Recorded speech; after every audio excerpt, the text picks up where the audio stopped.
네, 주식 투자를 할 때 가장 중요하게 보는 게 있다면 바로 업종 그리고 종목일 겁니다. 하물며 사업을 할 때는 어떤 업종을 또 어떻게 구체적으로 사업을 구상할지 더 중요하지 않을까요? 이런 중요한 결정을 내릴 때 필요한 인사이트를 갖고 계신 한 대표님을 만나보려고 합니다.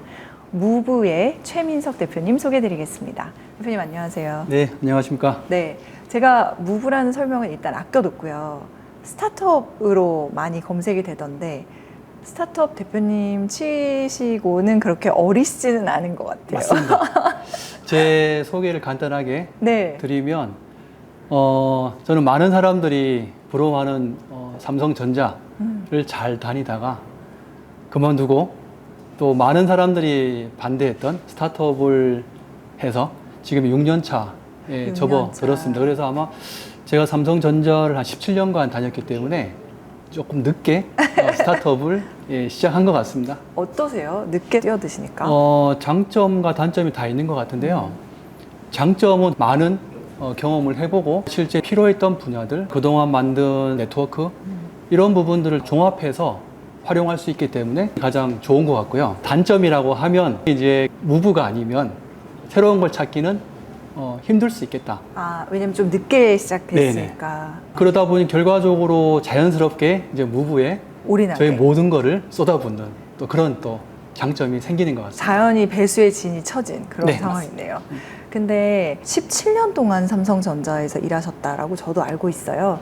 근데 그렇게 직장 생활을 하면서 나도 내일을 사업을 꿈꾸는 사람들은 많지만 그거를 실행하는 사람은 진짜 드물기 때문에 그런 질문들도 당연히 드려보고 싶고요. 오늘 저희 촬영 장소가 좀 특별하거든요. 대표님께서 어디서 촬영을 하면 좋겠어 했을 때 이렇게 사통 발달의 교통의 요지를 선택하셨습니다. 이유가 있으실까요? 네. 저는 우리 인생 이동이라고 생각을 합니다. 인생은 이동이다. 왜냐하면 지금 저렇게 많은 분들이 어디론가 이동을 하고 계시는 거죠. 그렇죠. 쉼없이. 근데 그 이동은 목적성이 있어요. 내가 어딘가를 가서 무엇을 해야 된다는 이런 목적성이 있는데 그 상당 부분은 소비, 경제활동과 관련이 되어 있는 거죠. 그리고 우리가 역사적으로 보더라도 교통과 통신이 우리 사회가 발전하기 위한 가장 중요한 기반인데 제가 삼성전자를 다니면서 되게 행운이었던 거는 지난 한 20, 30년간 전 세계가 디지털로 전환이 됐고 그렇죠. 모바일 산업으로 발전했다는 것이죠. 삼성전자에 다니면서 그 두 가지 키워드를 현장에서 글로벌하게 경험을 해볼 수 있었습니다. 근데 이 교통과 통신이 저는 같다고 봅니다. 교통과 통신이 같아요. 왜냐하면 통신은 뭐라고 정의를 내릴 수 있냐면 어떤 디지털 정보의 이동이 통신인 거죠. 그렇네요. 반대로 교통은 네. 사람이나 물건 이동하는 겁니다. 맞네요. 결국은 공통점은 이동이에요.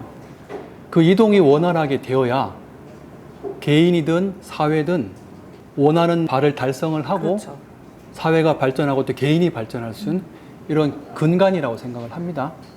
근데 우리가 통신을 보게 되면 지난 20, 30년간 엄청 많이 발전했습니다. 너무너무 발전. 너무나 발전했습니다. 근데 교통은 보면 제가 초등학교 때 타던 버스, 뭐 지하철, 택시 그 틀에서 아직 발전을 크게 못했던 거라고 생각을 합니다. 네, 통신에 비해서는. 네, 그래서 저는 이 교통과 앞으로 우리가 발전하게 될 어떤 기술, 뭐 AI든 아니면 자율주행이든 네. 이런 것들이 총집약이 되면 정말 새로운 기회가 생길 거라고 보고 있고 지금부터 그것을 하나씩 하나씩 좀 준비를 하고 있습니다. 삼성전자에서는 무슨 역할을 하셨던 거예요? 소프트 엔지니어로 입사를 해서 개발 업무를 좀 하다가 회사에 좀 공부를 하고 와라라는 기회를 얻고 해외에서 공부하고 와서는 네. 신사업을 위한 M&A 이런 업무들을 좀 많이 했습니다. 그래서 IT 산업의 전반적인 부분들을 다 경험을 할 수 있었고 반도체에서도 영업도 좀 해보고 스타트업들하고 협력, 투자 이런 업무들을 쭉 경험을 할 수 있었습니다. 자, 삼성전자에서 스타트업 대표님으로 변신을 하시기 과정이 참 궁금하지만 일단 그 전에 무브라는 회사를 한마디로 표현하면은 어떤 회사라고 표현하실 수 있나요? 국내뿐만 아니라 해외에서도 지금도 무수히 많은 이동이 이동이 이루어지고 있습니다. 그렇죠. 그 이동이 진행이 되는 데는 차량과 운전하는 사람도 필요하지만 그 전체적인 시스템, 소프트웨어 이런 부분들도 매우 중요합니다. 저희의 비전은 글로벌하게 이동의 인프라가 되는 거예요. 그래서 처음에 사업을 시작할 때는 네.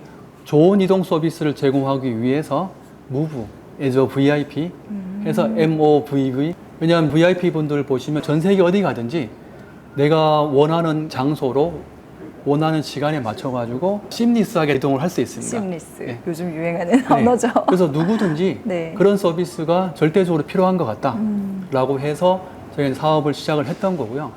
지금 거기서 발전해서 Moving Mobilities, Moving 즉 Mobilities. 이동이 되는 것들에 우리가 인프라가 될 수 있는 이런 비전을 갖고 있습니다. 제일 인상적이었던 게 우버를 뛰어넘는 기업이 되겠다라는 그런 기사를 봤거든요.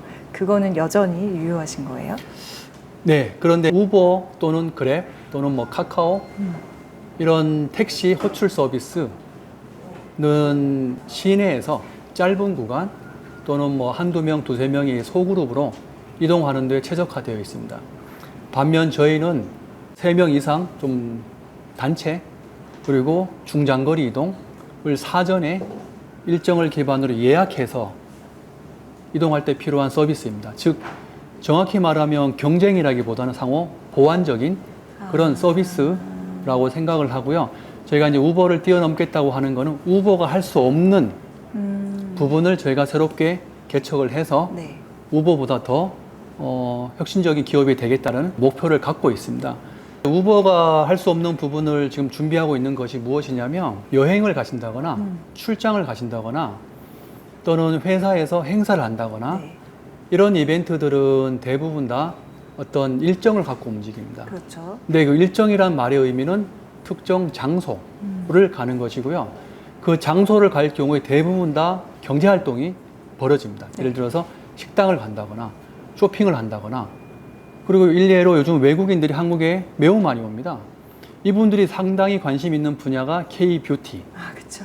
헤어샵에 가서 나의 어떤, 저도 오늘 코디를 했지만 여기 와서 자기만의 어떤 뭐 퍼스널 컬러든 네. 또는 스타일이든 또 찾고 싶은 거고요. 맞아. 요즘 무슨 챌린지도 유행이래요. 한국에 오기 전, 오고 나서 그런 챌린지가 외국인들 사이에서 네. 유행이래요. 진짜. 그런 분 외국인들이 한국에 오셔가지고 어떤 헤어샵을 갈지 찾아야 되고 또 예약도 필요하고 네. 또 거기까지 이동이 필요합니다. 그렇죠.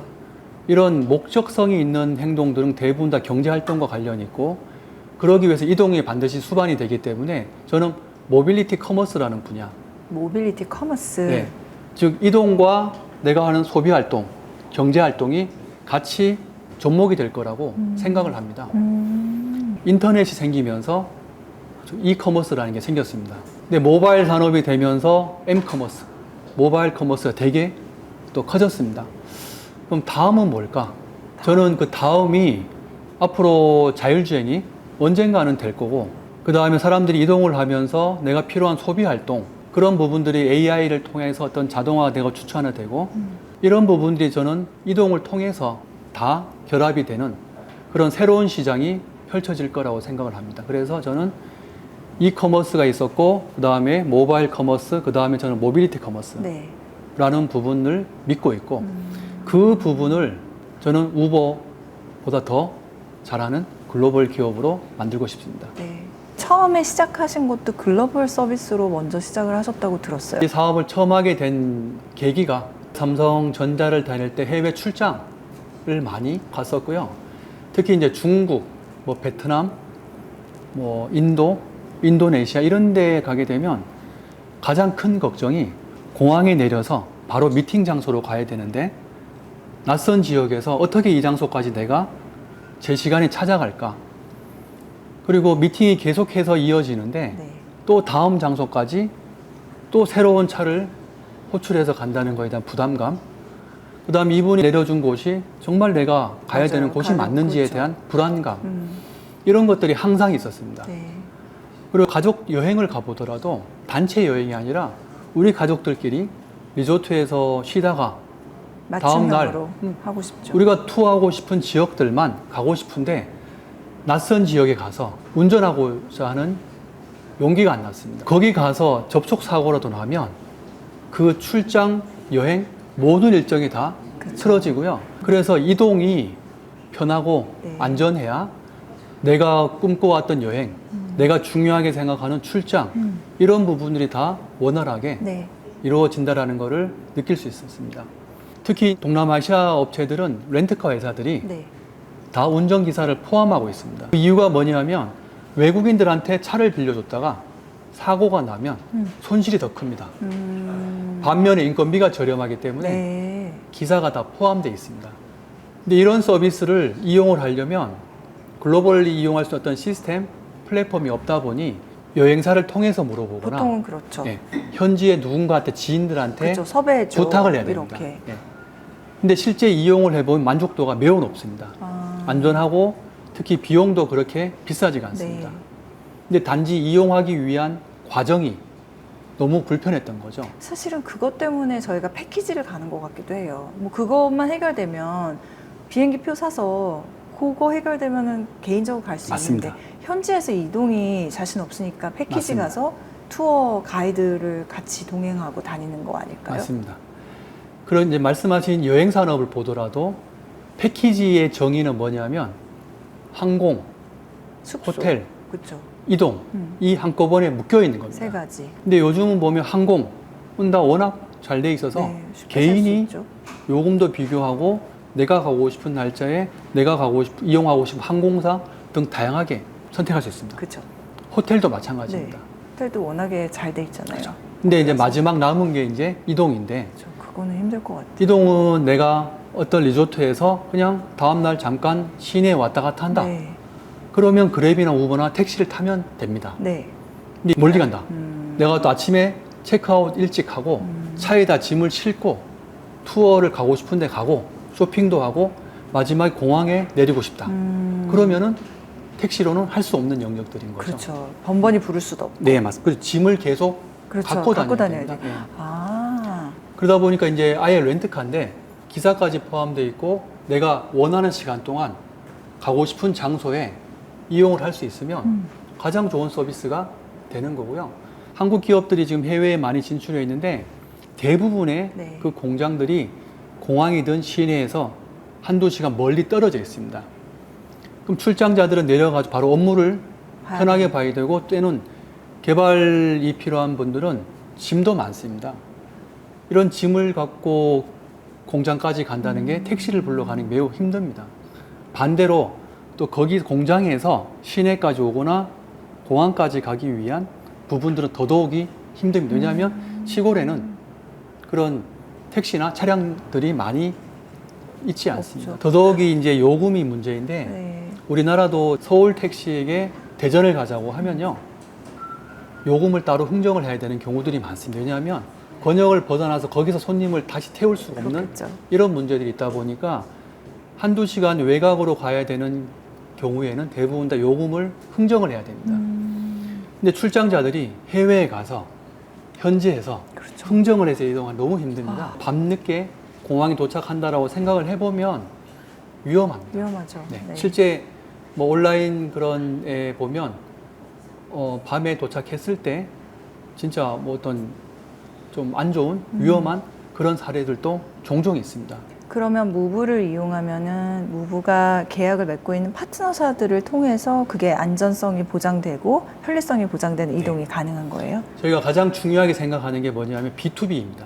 즉 공급을 그 국가에서 정상적으로 사업 면허를 갖고 있는 렌트카 업체들 또는 뭐 차량 회사들 그 B2B들이 보유하고 있는 차량과 운전기사를 네.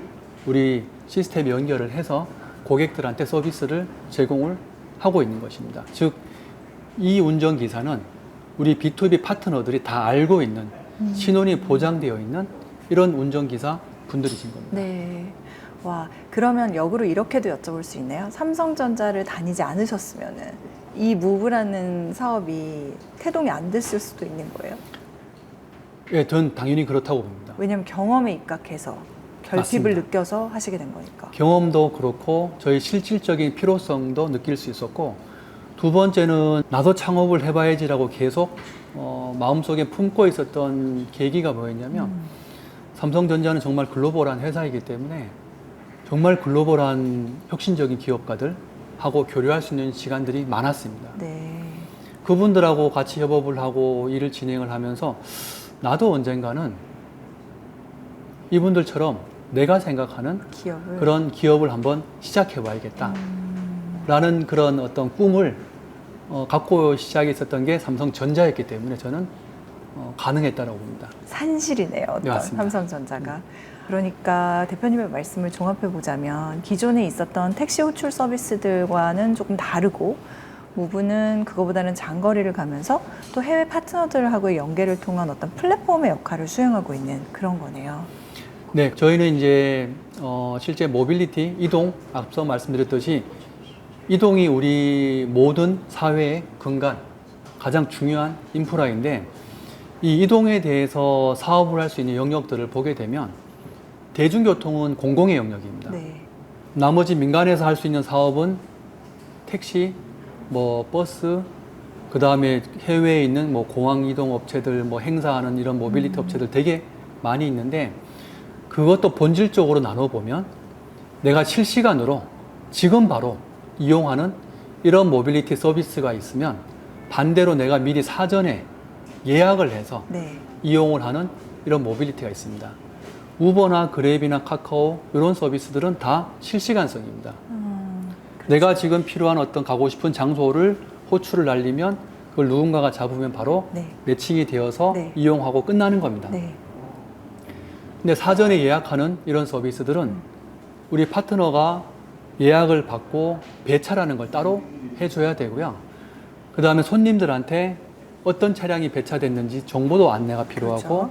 이런 서비스도 또 B2B 기업들이 많이 사용하십니다.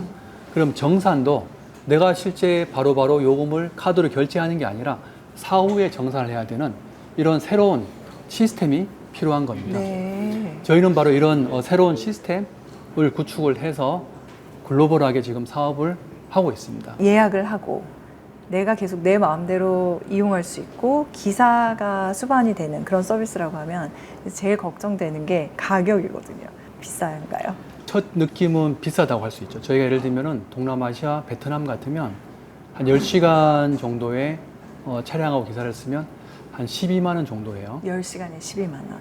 태국 정도 위로 올라올수록 물가가 조금 비싸지니까 한 14, 5만 원 정도 되고 한국은 한 25만 원, 30만 원 정도 되는데 이게 말씀드린 것처럼 시내에서 짧은 구간을 한 번씩 탈 때는 택시를 타는 게 더 요금이 저렴합니다.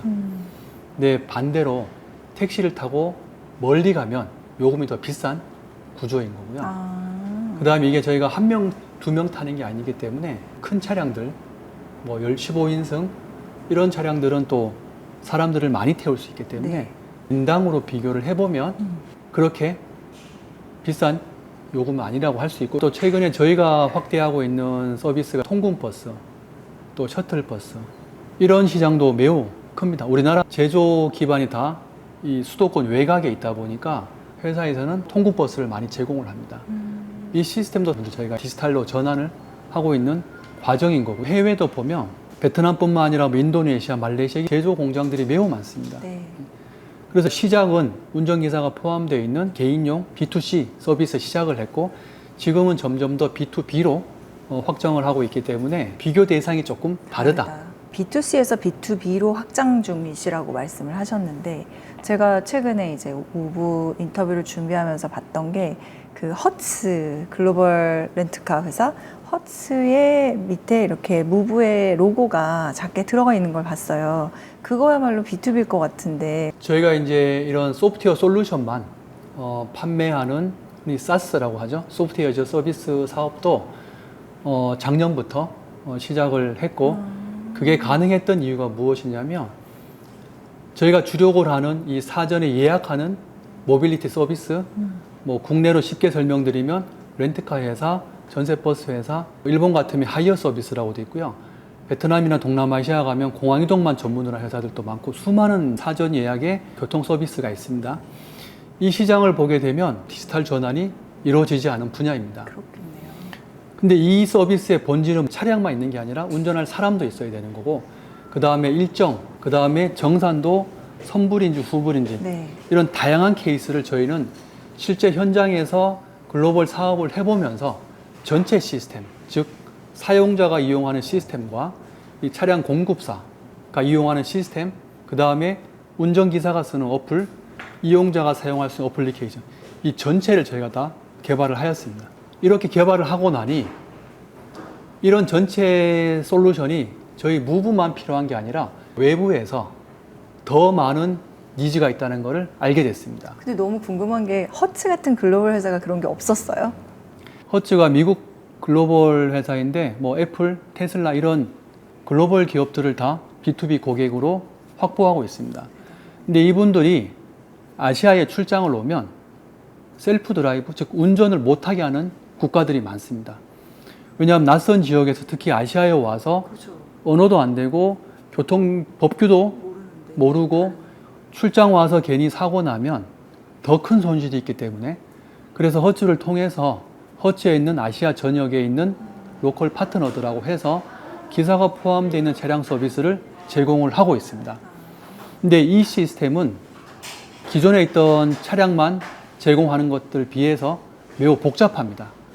앞서 말씀드린 이런 일정이라는 게 들어가야 되고, 그 다음에 정산, 그 다음 운전기사, 이용 시작 시간, 종료 장소 등 많은 인프라가 필요한데, 허츠도 원래 제가 얘기를 들어보니 이 시스템을 코로나 전부터 개발을 하려고 시작을 했다가 마침 코로나가 생기면서 다 홀딩 되었고, 근데 이 시스템을 막상 기획부터 전체 엔드투엔드로 개발하는 게 내부적으로 되게 힘든 과정이었기 때문에 다시 이건 하지 말고 우리가 필요한 솔루션을 도입을 하자라고 결정을 했다고 합니다. 그래서 글로벌하게 이런 모빌리티 소프트웨어를 잘하는 회사에게 실제 RFP를 보내서 비딩을 해서 저희가 최종적으로 선정이 된 겁니다. 자랑스러우시겠어요?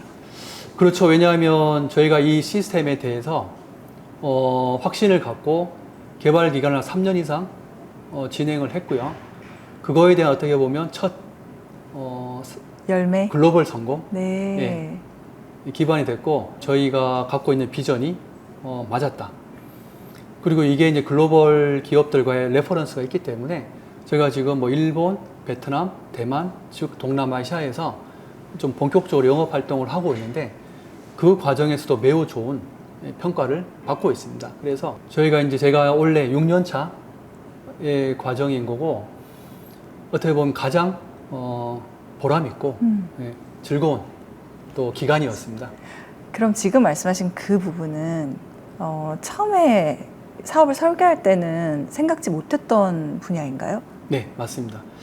저희가 처음에는 제가 2019년에 삼성을 퇴사해서 2019년 8월에 저희 무브라는 어플을 처음으로 론칭을 했었고요. 그때 처음 서비스 실시한 데가 어디였어요?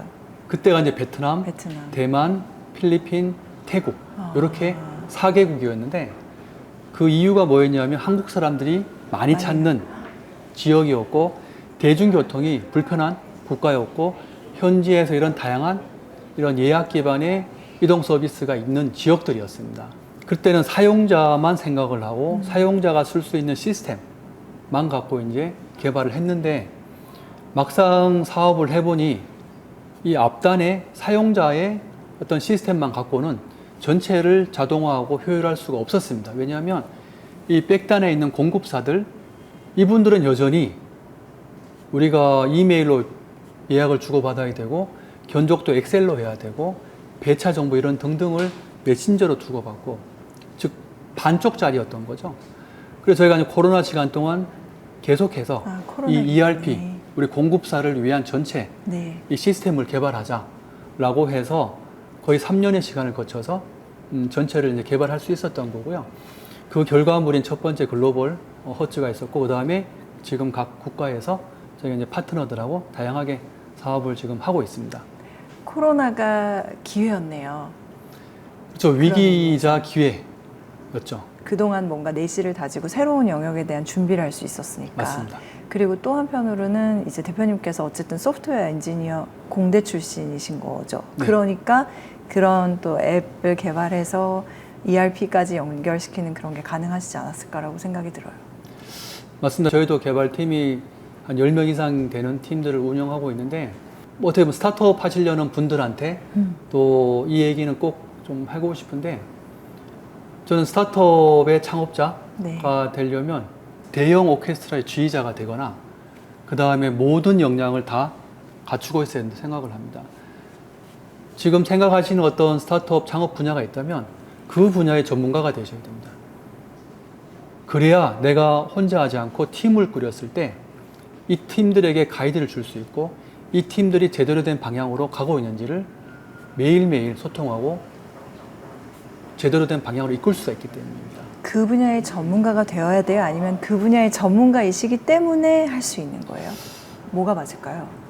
저는 제일 좋은 거는 그 분야의 전문가를 우선 되고 나서 그 전문가란 얘기는 뭐냐면 내가 지금 일하는 분야에서 어떠한 불편함이 있고 어떠한 기회가 있는지 잘 알 수 있다는 얘기입니다.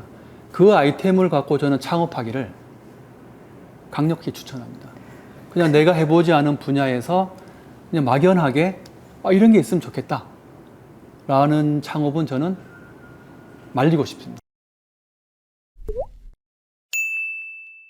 우리가 막연하게 생각했을 때 동남아 가면 그랩 있는데 어디 가면 우버 있는데 왜? 라고 하지만 그거와는 분명히 해결해주지 못하고 있는 문제를 무브가 해결을 하고 있는 거고 눈에 보이는 무브라는 차량 서비스? 그게 무브의 전체는 아니다. 네. 왜냐면 그 사이에 생각지 않게 ERP 서비스라는 게 들어와서 지금은 그쪽으로 글로벌 마켓까지를 보고 계신다. 네, 맞습니다. 그러면 무브는 더 세상이 지금 바라보는 세상이 더 넓어진 거예요. 네. 지금 요즘 저희가 이제 집중하고 있는 분야를 조금 더 말씀드리고 앞으로 저희가 한 5년 이내에 네. 하려고 하는 그 로드맵을 좀 말씀을 드리겠습니다. 저희가 요즘 집중하고 있는 분야 일단 우리 공급망을 뭐 전세 버스든 렌트카든 이제 글로벌하게 우리 ERP를 통해서 공급망은 이제 안정화가 되어 있습니다. 근데 이제 우리가 법인, 기업 입장에서 보면 기업에서도 정말 다양한 이동 서비스를 쓰고 계십니다. 첫 번째 보면 업무용 공용 차량 장기 렌트해서 주차장에 세워두고 직원들 쓸 때마다 배차 하나씩 해주는 것도 있고요.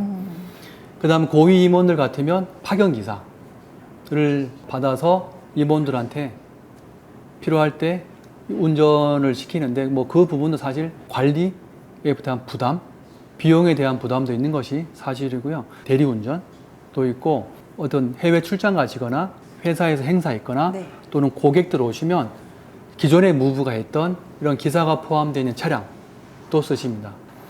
이런 것들이 사실 현실적으로 보면 법인에서는 각 부서마다 알아서 개별로 쓰고 있는 것들이 매우 많습니다. 이걸 회사에서 통합을 해보면 정말 엄청난 비용이 발생한다는 걸 알 수 있을 겁니다. 이 부분을 어떻게 비용 절감을 하고 효율화 할 수 있을까? 그걸 지금 무브가 하고 있는데 무브가 잘할 수 있는 이유가 뭐냐면 제가 말씀드린 이런 서비스들을 보면 본질이 차와 운전기사입니다. 이걸 내가 어떤 공급망을 관리할 수 있는 시스템이 필요한 거고 예약할 수 있는 인터페이스가 필요한 거고 이 전체적인 비용 관리할 수 있는 이런 부분이 필요한 겁니다. 그래서 지금 저희가 법인용 통합 모빌리티 이런 부분들을 지금 하나 만들어서 회사에서 우리는 통근버스 모듈만 쓸래? 또는 업무용 공용 차량 예약하는 것만 쓸래? 그러면 그것만 우리가 회사에 커스터마이징 해서 제공을 해드릴 그렇게 하면서 전체적으로 회사에서는 이런 이동 서비스에 대한 비용을 통합적으로 관리하고 효율적으로 운영할 수 있는 이런 부분들을 저희가 집중을 하고 있습니다. 이렇게 하는 이유가 뭐냐면 저희가 이제 스타트업이다 보니까 사실 B2C는 마케팅을 어마어마하게 비용을 써야 됩니다. 이게 너무나 어렵다는 걸 알게 됐고요. 그렇다고 저희가 B2C를 포기하는 게 아니라 지금은 오히려 B2B에 더 큰 기회가 있기 때문에 우선 B2B부터 시장을 잡자. 선점을 하자. 아하. 그 뒤에 B2B를 선점을 하고 나면 자연스럽게 될 수 B2C 있다. 확대할 수 있다. 그게 스타트업이 해야 될 바람직한 방향이라는 거를 저희도 한 3년 전쯤에 이제 깨달아가지고 전체적인 사업을 이제 B2B와 솔루션, 그 다음에 최근에는 AI를 도입을 해서 지금 우리 공급 파트너들 백오피스에 보면 사람들이 되게 많습니다. 이 부분을 우리는 AI를 통해서 자동화를 해주는 거죠. 네. 그럼 우리 공급 파트너 분들은 영업 채널을 늘리고 고객들한테 더 좋은 서비스 줄 수 있는데 집중하면 되는 거고요. 그 다음에 사업을 더 키워도 백오피스에 사람이 같이 증가할 필요가 없는 거죠. 이런 식으로 해서 점점 더 스케일업 글로벌하게 하는 전략을 갖고 있습니다. 근데 왜 이렇게 하냐는 네. 궁극적으로 제가 처음에 말씀드린 것처럼 모빌리티 커머스.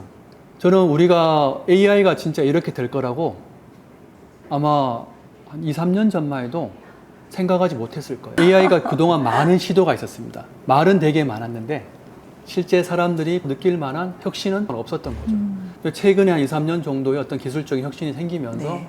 거의 이제는 일상화가 맞아요. 되어 있듯이 이 부분이 결과적으로 보면 AI와 요즘 뭐 휴머노이드 자동차와 결합이 되면 저는 한 5년 정도 지나면 자율주행이 지금 우리가 AI로 느끼는 것처럼 우리 현실로 다가와 있을 거라고 당연하게. 생각을 합니다. 그럼 우리가 이제 지난 한 10년, 20년을 돌아보면 기자님이 2010년으로 돌아가요. 이렇게 모바일 산업이 클 줄 알았어요. 그러면 미래의 타임머신 타고 다시 이제 돌아갔습니다. 그러면 2010년에는 나는 카카오 같은 메신저 창업해야지.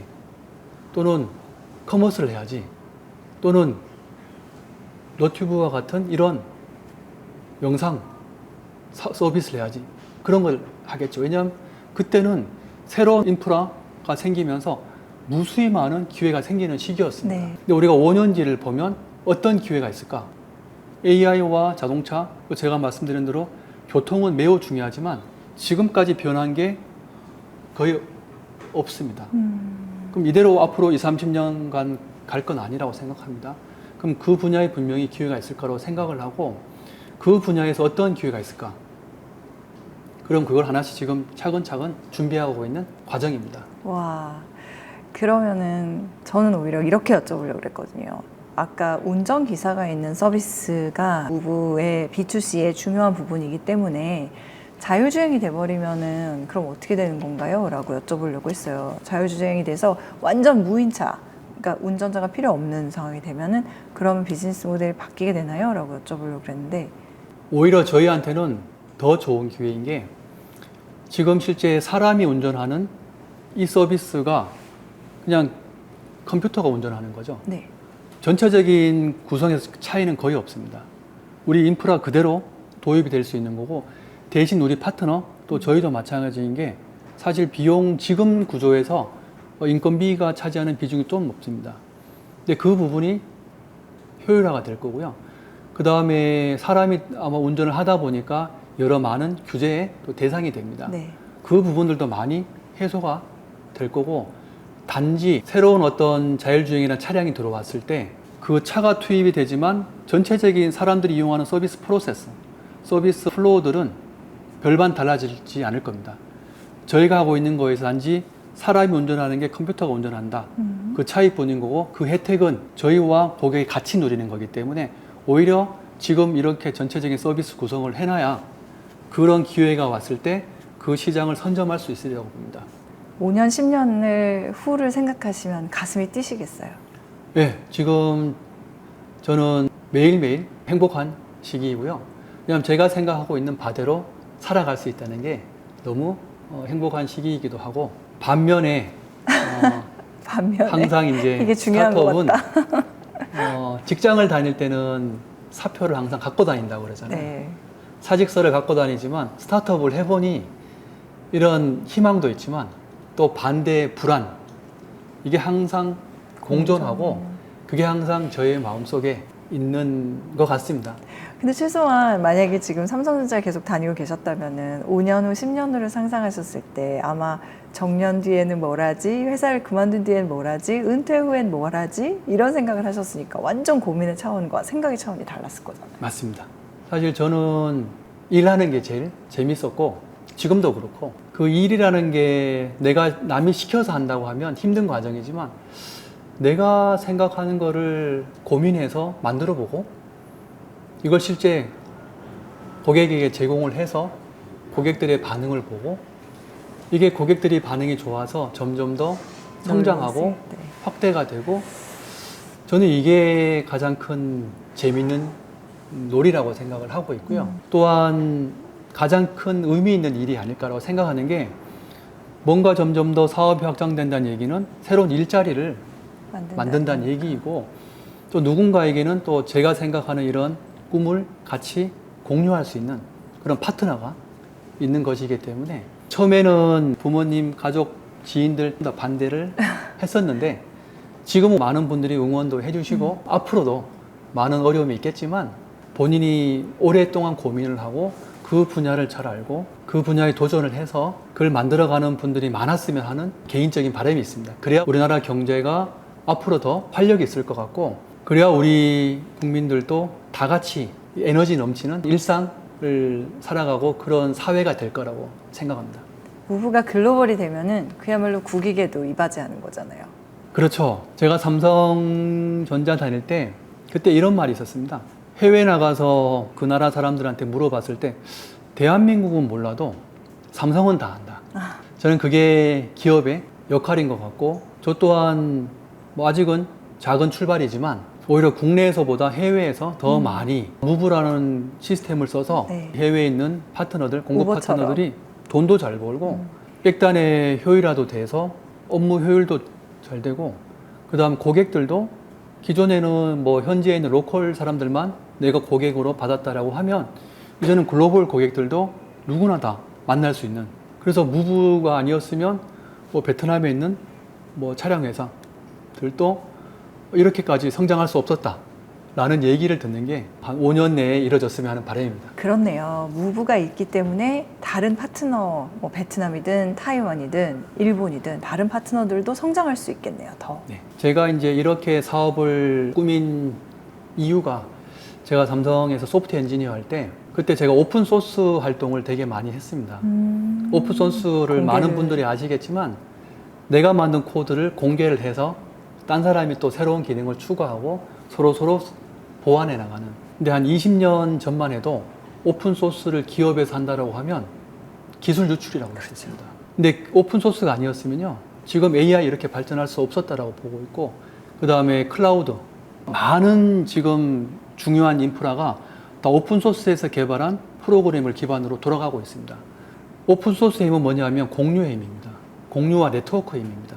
저희 사업을 설명할 때 보편적인 용어로 플랫폼이란 개념이 있지만 저는 실제 플랫폼을 좀 다르게 해석합니다. 기존의 플랫폼들이 비난을 받는 이유가 뭐냐면 지금의 플랫폼 방식은 독점입니다. 즉 내가 많은 공급사를 가지고 와서 고객과의 인터페이스를 나 혼자 하는 겁니다. 이게 분산이 안 되다 보니까 플랫폼들 간에 요 고객들을 유치하기 위해서 많은 경쟁을 해야 되고 공급사들한테 또 반대급부로 어떤 비용 전가가 이루어지고 이런 문제들이 생긴다고 생각합니다. 저희들은 플랫폼이지만 저는 오픈소스 방식의 플랫폼입니다. 무브라는 채널로 모든 고객들을 장악하는 게 아니라 우리 공급 파트너들이 스스로 고객들을 확보할 수 있게끔 우리는 시스템을 제공을 하고요. 예를 들어서 베트남에서 우리 파트너의 서비스를 이용한 고객이 한국도 올 수 있습니다. 그럼 베트남 파트너 채널에서 한국 파트너의 인벤토리를 예약을 해줄 수 있으면 되는 겁니다. 그렇게 해서 우리 공급 파트너들끼리의 글로벌 네트워크가 되는 거고요. 그게 분산 네트워크 효과가 된다라고 보기 때문에 저는 이제 플랫폼도 한 10년이 지났기 때문에 분명히 새로운 형태의 플랫폼이 나와야 된다고 보고 있고 그 플랫폼은 공유의 플랫폼. 그래서 내가 모든 것들을 장악하고 독점하는 방식이 아니라 우리 공급 파트너들끼리 서로 그리고 국내에만 국한되는 게 아니라 글로벌하게 다 네트워크를 구축할 수 있는 이런 인프라. 근데 여기서 제일 중요한 게 시스템과 소프트웨어가 그게 구현이 안 되면 네트워크 효과를 만들 수가 없습니다. 그래서 많은 파트너들이 이런 모빌리티 서비스를 제공하는 데 있어서 무브가 인프라가 되겠다라는 그 방향으로 가고 있습니다. 그래서 이 장소를 오늘 네. 인프라 네. 차를 보이는 장소라기보다는 차량 한 대가 아니라 실제 저희 그 소프트웨어 시스템 보시면 관제가 있습니다. 전 세계에서 이동하는 지금 차량들의 데이터를 저희가 다 관제를 하고 있고요. 중요한 건 이제 이 데이터를 갖고 어떻게 커머스하고 엮을 거냐. 그리고 저희는 차량에서 지금 다양한 실험을 하고 있는데 지금은 기사님이 운전을 하세요. 이게 자율주행이 되면 컴퓨터가 있겠죠. 네. 그렇지만 사용자 경험은 똑같습니다. 사용자 내가 사람이 운전하든 자율주행이 운전하든 난 운전할 필요가 없습니다. 그럼 난 차량에 있는 시간이 나한테는 자유의 시간인 거죠. 특히 중장거리 이동을 할 때는 차 안의 공간이 매우 중요합니다. 일종의 거실일 수도 있는 거고요. 또 우리 지인들끼리 가는 소중한 카페가 될 수도 있는 겁니다. 그럼 여기서 우린 이동을 하면서 무엇을 할지 계획을 세울 수도 있고 네. 거기서 예약을 할 수도 있고 근데 특히 낯선 지역을 가게 되면 내가 근처에 모르는 장소들이 더 많습니다. 로컬 사람들만 아는 그런 좋은 장소 이런 부분들을 차량 이동할 때마다 영상으로 소개를 해주고 그 장소를 내가 가고 싶으면 바로 예약을 할 수도 있고 이런 것들이 전체적으로 이루어지려면 일단 데이터가 기반이 되어야 되고 그 데이터에서 어떠한 의미를 뽑아서 고객들한테 밸류를 제공을 하고 그분들한테 이걸로 경제적인 활동을 하게끔 유도하냐 그게 저는 앞으로 5년, 10년 뒤에 제일 중요한 기회라고 생각합니다. 그럼 이런 거예요. 무브에 딱 공항에서 내려서 한국에 왔어요. 인천국제공항에서 무브를 타고 멀리 가요. 어딘가 뭐 성주나 이런 좀 먼 데까지 가는 거예요. 참외를 먹으러. 근데 가는 길에 밥을 먹고 가야 돼요. 그럼 그냥 휴게소에 들르는 게 아니라 가는 길에 있는 맛집이 뚱 떠가지고 거기 갈 수 있는데 뭐 일종의 커미션이 이제 무브한테 제공이 될 수도 있는 거고 그런 식의 맞습니다. 아. 실제 정확하게 설명하시고 저희가 이미 이런 말씀하신 걸 그대로 저희가 지금 테스트를 해보고 있고요. 특히 저희는 디스플레이와 사람들 간의 거리가 되게 중요합니다. 차 안에서 이 스마트폰 보면 힘들잖아요. 저희는 최소한 이 벤, 카니발, 솔라티 이런 좀 큰 차량을 네. 하고 차량의 디스플레이를 좀 큰 거를 설치할 수 있습니다. 이 디스플레이의 컨텐츠는 위치 기반으로 이 차가 움직일 때마다 우리가 그 근처에 설정해 놓은 POI, 장소 정보를 영상으로 보여줍니다. 와. 예를 들어서 주말에 지인들하고 골프장을 간다 상황을 설정을 해보면 실제 라운딩하고 나면 근처에 맛집을 찾아가는 경우들도 많습니다. 네. 비즈니스 골프 치는 경우에는 고객들한테 선물을 주는 경우들이 많습니다. 그럼 우리는 미리 근처에 뭐 특산물 네. 또는 보여줄 수도 있고. 맛집 이런 걸 해서 미리 예약을 해놓으면 라운딩 하시는 동안 차량에 우리 쇼퍼님이 가서 픽업해서 우와. 실어 놓습니다. 그럼 로컬 커머스가 되는 거죠. 그렇네요. 그 다음에 지금 한국의 외국인 관광객들이 매우 많이 옵니다. 그렇죠. 정말 우리나라에게 이렇게 좋은 시절이 있었나? 시절이 전 앞으로도 많지 진짜? 않을 것 같은데 그래서 이 기회를 저는 무조건 살려야 된다고 보고요. 올해 왔던 분들이 내년, 내후년 또 와야 됩니다. 근데 지금 우리나라의 가장 큰 문제가 바로 이분들이 수도권에만 있다는 겁니다. 우리가 지금 일본 여행을 자주 가는 이유가 로컬이거든요. 그렇죠. 여기저기 도쿄 많이 갔지만 다니시죠. 다음에는 교토, 정말 시골까지 갑니다. 외국인들도 그렇게 만들어야 되는데 예를 들어서 제 고향이 경상북도 안동인데 아, 와. 안동에 있는 화훼마을을 가고 싶어요. 네. 어떻게 갈까요? KTX 타러 가야 되고요. 내려가지고 안동역에서 거기서 화훼마을까지 어떡해요? 가기 너무 힘듭니다. 교통편이 안 되면 외국인들이 계획을 짜다가 아예 포기를 해버립니다. 서원이라도 하나 보고 싶은데. 그래서 이런 이동의 문제를 풀어줘야 저는 우리 지방 관광도 활성화될 거라고 보고 있고요. 서울역에 가보시면 캐리어 끌고 다니시는 외국인분들 매우 많습니다. 이분들이 부산역에 내리시면 또 똑같이 캐리어 끌고 택시도 싣고 호텔 체크인하고 또 그럼 나오셔야 안 오고 됩니다. 싶죠. 그 다음에 너무 불편해서. 네.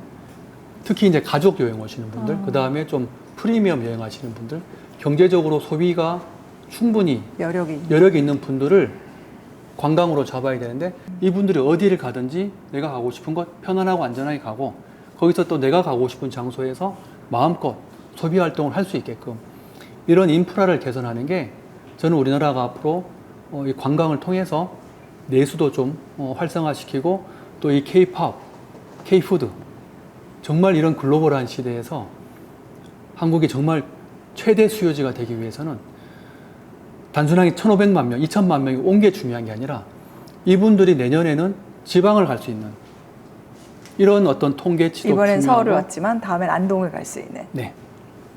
그래야 저는 이분들이 제대로 된 한국의 진면목을 볼 수 있다고 보고요. 서울을 갔다가 안동을 본 외국인은 와, 그 다음에 전주, 부산, 강원도 가보면 한국은 정말 매력적인 국가구나 이런 얘기를 또 입소문을 낼 거고 근데 서울에서 내가 쇼핑 한번 하고 시술을 받고 K-팝 한번 보고 왔어요. 그건 이미 다 알고 있는 컨텐츠잖아요. 그래서 저는 분명히 이분들이 지방으로 자꾸 갈 수 있게끔 인프라를 개선하는 게 매우 중요하다. 무브가 있으면 가능하다. 저희가 큰 도움이 되도록 잘 만들어 보겠습니다. 지금 보니까 모바일뿐만 아니라 모빌리티를 기반으로 할 수 있는 사업이 정말 많네요. 그래서 이 사업을 선택하신 네네. 거였는지도 모르겠어요. 그래서는 이제 본질적인 모든 것들이 이동이 원활하게 되어야 경제든 이 사회든 잘 돌아가는 거고, 코로나의 시기가 이동이 없으니까 정말 모든 게 멈추는구나, 이걸 절실하게 느낄 수 있었던 아주 소중한 시기였다고 생각합니다. 사람도 이제 피가 잘 통해야 되듯이 맞아요. 이동이 되어야 경제도 활성화되고 또 행복이라는 어떤 또 추억을 쌓을 수 있으리라고 생각합니다. 제가 오늘 대표님을 뵙고 무브를 이제 만나게 되면서 교통을 상징한 노란색을 입고 왔는데 정말 너무 오늘 어떤 교통의 잠재적인 경제적 확장성, 가치에 대해서 좋은 얘기를 들었고요. 직장 생활도 해보시고 사업가로서도 지금 생활을 하고 계시니까 혹시 두 가지를 비교하시면서 이런 사람은 정말 사업을 하면은 안 된다라고 느끼신 게 있나요? 또는 이런 사람은 꼭 사업에 도전해보면 좋겠다. 우선은 저는 성향이 되게 중요하다고 생각하는데, 내가 주도적으로 일을 하는 걸 좋아하는 분들은 창업하면 정말 잘 하실 거고요. 그 다음에 회사 생활에서 어떤 인간관계에 대한 어떤 스트레스를 덜 받는 분들. 덜 받는 분들이 창업하면 좋아요. 네. 인간관계를 중요하게 생각하는 사람들이 아니고. 그러니까 스트레스를 덜 받아야 되는 것 같습니다. 스트레스 왜냐하면 좀 덜 받는. 제가 막상 해보니까 창업을 하면 본인이 관리할 수 없는 위기도 생기는 거고요. 직원들도 매번 또 새롭게 또 성장할 때마다 채용도 해야 되고, 항상 현장에서 눈에 불을 켜고 새로운 기회를 찾아야 되기 때문에 이런 부분들을 하려면 일단 적극적이어야 되고 긍정적인 사람이 저는 반드시 필요하다고 봅니다. 저는 사실 이 창업은 자식과 같다고 생각합니다. 그냥 내가 이 분야가 괜찮을 것 같은데 한번 해볼까? 이 정도는 저는 안 했으면 하는 바람인 게, 창업을 하는 순간 정말 많은 이해관계가 생깁니다. 우선은 직원을 한두 명 채용하더라도 그분과의 어떤 고용관계가 생기는 거고요. 그 다음 내가 어떤 투자를 받으면 또 투자자와의 이해관계가 생기는 거고, 그 다음 내가 실제 이 서비스를 돈을 주고 팔게 되면 고객과의 관계가 생기는 겁니다. 이런 부분들을 내가 그냥 가볍게 생각을 하고 하다가 안 되면 말아야지. 그러면 이 관계들에 대한 내가 책임감이 없는 겁니다. 근데 우리가 자식을 낳고 키우게 되면 이 자식은 어쨌든 내가 끝까지 책임지고 가야 되는 부모로서 저는 그런 마음으로 지금 사업을 하고 있고, 혹시 앞으로 이제 창업하시려는 분들한테도 정말 자식을 키운다는 그 정도의 책임감과 어떤 사명감, 이런 걸로 시작을 하셔야 또 원하시는 바를 달성하실 수 있으리라고 생각합니다. 대표님은 보니까 중간에 유학 경험이 있으시더라고요. 거기에서 나를 바꿨다거나 그런 계기가 있었을까요? 미국에서 MBA 하면서 사회적으로 가장 많은 어떤 변화와 가장 소중한 경험을 얻을 수 있었는데, 저는 이제 엔지니어 하다가 MBA를 갔습니다. 삼성전자 그 큰 회사에서 이제 개발 부서만 있다 보니까 이 큰 회사가 어떻게 돌아가지?를 잘 몰랐습니다. 근데 제가 막상 MBA를 가보니까 회사에서 이러한 다양한 부서가 각자의 이런 일들을 잘 하고 있기 때문에 삼성전자라는 이런 거대한 회사가 정말 잘 돌아가는 거구나. 그리고 저의 경험을 한마디로 표현하자면 저의 모든 인간관계의 어떤 집합체, 즉 인종도 전 세계에 있는 분들을 다 한 공간에서 만날 수 있었고, 백그라운드도 정말 다양한 사람들을 만날 수 있었기 때문에 제가 지금 와서 글로벌 사업을 하는 게 자연스러울 수 있었다고 생각합니다. 제가 계속 엔지니어 생각을만 했으면 저는 창업을 못했을 거라고 생각합니다. 정말 귀중한 전기가 됐네요. 네. 아까 사업은 자식과도 같다라고 하셨던 그 말씀이 참 기억에 남는데, 어떤 사업가들은 이제 사업을 구상하는 단계부터 엑싯을 생각하고 하는 경우들도 덜어 있고, 또는 계속해서 이렇게 창업을 하는 경우들도 있잖아요. 대표님은 혹시 어떤 생각을 가지고 계신지 궁금해요. 10년 뒤, 20년 뒤 무브가 잘 성장해서 자율주행 시대가 됐을 때 모바일 커머스처럼 모빌리티 커머스라는 영역도 생기고 국내 해외에 있는 수많은 파트너들이 무브가 만든 소프트웨어를 이용해서 우리가 정말 사업 잘하고 있습니다.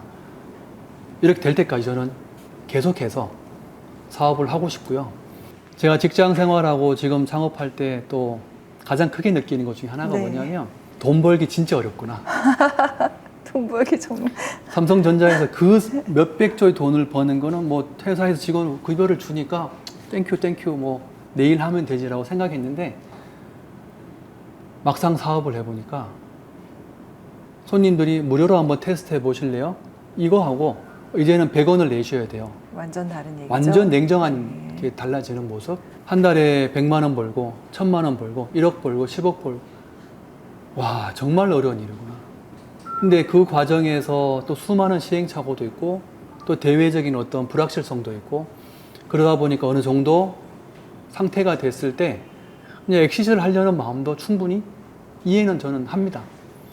그렇지만 저는 그동안 열심히 노력해서 만든 어떤 경험과 지식과 어떤 네트워크 이런 부분의 총 이제 집약체로서 뭔가를 하나 만들어서 많은 사람들한테 도움이 되는 그래서 무브라는 회사가 있어서 참 여러모로 좋다 이런 얘기를 듣는 게 제가 가장 원하는 바고요. 그래서 저는 최대한 회사를 잘 키워서 상장도 하고 그 후에도 계속해서 이 사업을 키워가고 싶습니다. 그리고 그게 또 가장 좋은 노후 대비라고 생각합니다. 너무 바람직한 대표님 투자자가 있다면 너무 바람직하다고 생각할 것 같아요. 네, 저는 그냥 그게 가장 큰 의미 있는 일이라고 생각을 하고 있습니다. 머니올라니까 대표님은 혹시 투자도 하세요? 네, 하고 있죠. 저는 지금 한 종목에 올인한 거죠. 그래요? 그게 무브입니다. 근데 저는 머니올라 포함해서 이제 경제에도 많은 관심을 가져야 되는 이유가 뭐냐면 어차피 작은 스타트업이기 때문에 더더욱이 거시 환경에 네. 타격을 크게 받을 수밖에 그렇죠. 없고요. 그래서 많은 전문가분들의 그런 어떤 앞으로의 전망, 지금이 어떤 상황인지 경제 환경에 대해서도 많은 또 관심을 가져야 되고 그 다음에 더더욱 이제 머니올라에 계신 전문가분들의 어떤 얘기를 더 많이 듣는 게 뭐냐면 저도 최대한 빠른 시일 내에 상장을 해서 우리 투자자들에게 또 많은 수익을 안겨드려야 되기 때문에 그런 투자라는 거는 어떤 타이밍이 되게 중요하잖아요. 그럼 우리는 어떤 것들을 준비를 해서 또 어떤 비전을 줘야 되고 그럼 언제 타이밍에 이런 상장 타이밍을 잡을 수 있을까? 이런 부분들을 저는 많은 지금 도움을 머니올라에서 받고 있습니다. 저는 한 종목에 올인하고 있죠. 그게 바로 무브입니다. 이거 완전 무슨 광고 문구 같아요. 어떻게 보면 창업자들은 다 투자를 하는 거죠. 그 종목에 올인하는 네, 거죠. 저는 다른 건 별로 관심이 인생을 없고요. 올인하는 거네요. 어떻게 보면. 저는 실제 제 지인들한테는 그렇게 얘기를 합니다. 저는 앞으로 저 무브 다음의 커리어는 저는 없다고 생각한다고. 그래서 무브에서 무조건 승부를 볼 거고 그게 잘 될 수도 있고 아닐 수도 있지만 저는 후회 없이 그냥 제가 생각하는 바 매일매일 열심히 최선을 다하고 수많은 어떤 노력을 하고 있으면 그 중에 하나가 잘 됐을 때 저는 그게 기회라고 기회다. 생각을 합니다. 그럼 기회는 오기 전에 알아볼 수 있는 게 아니라 지나보니까 저게 기회였었다. 그리고 우리가 그걸 잡았다. 네. 이렇게 얘기할 수 있는 거예요. 저는 그렇게 생각을 하고 있습니다. 왜냐하면 세상이 워낙 빨리 변하고 1년 뒤에 우리나라 경제가 어떻게 될지 어떤 분야가 잘 될지 예측하는 게 너무 어렵습니다. 그럼 그걸 불확실성을 대비하기 위해서는 많은 분야에서 골고루 뭔가를 조금씩 준비는 시도를 해보고 있어야 그렇게 해야 그 중에 하나가 뭔가가 됐을 때 그죠. 빨리 그죠. 그 사업에 집중해서 키울 수 있다고 합니다. 그게 그냥 돌이켜보면 기회였구나 이지 기회가 어느 순간 저한테 온다고 생각하지는 네, 않습니다. 반짝반짝 빛나면 오는 건 아니다. 대표님께 그러니까 사업을 시작하신 게 벌써 40대에 들어와서 창업하신 거잖아요. 2030이 보통 창업한다고 생각하는 스타트업. 근데 대표님은 40대에 도전하셨으니까 근데 뒤가 없기 때문에 더 비장해질 수 있는 것 같아요. 그리고 실제 미국에서 통계를 보면 40대 이후 창업자의 성공 가능성이 제일 높습니다. 아, 그래요? 네. 그 이유가 뭐냐면 아까 말씀드린 대로 자기가 일을 하는 그 분야에서 어떠한 기회가 있는지 잘 알 수 있고, 전문성도 네. 갖춰졌고. 그다음 그 업에서의 네트워크 이미 구축이 되어 있기 때문에 그걸 바탕으로 사업했을 때 성공 가능성이 가장 높다고 합니다. 저는 그거에 전적으로 동의를 하는 바이고요. 근데 이제 20대, 30대 저는 초반까지는 정말 본인이 어떤 생각하는 게 있으면 빨리 한번 시도를 해봐라. 일단. 스피드. 그래서 가볍게 테스트를 빨리빨리 해보는데 많은 분들한테 의견을 좀 들으면서 멘토를 많이 받으면서 사업을 좀 꾸려갔으면 좋겠다. 실패를 하더라도 네. 일단 부딪혀봐라. 네. 20, 30대에는. 그런데 그때 되면 이제 막 결혼을 하거나 가정을 또 꾸리는 이럴 때다 보니까 막상 창업이 쉽지 않습니다.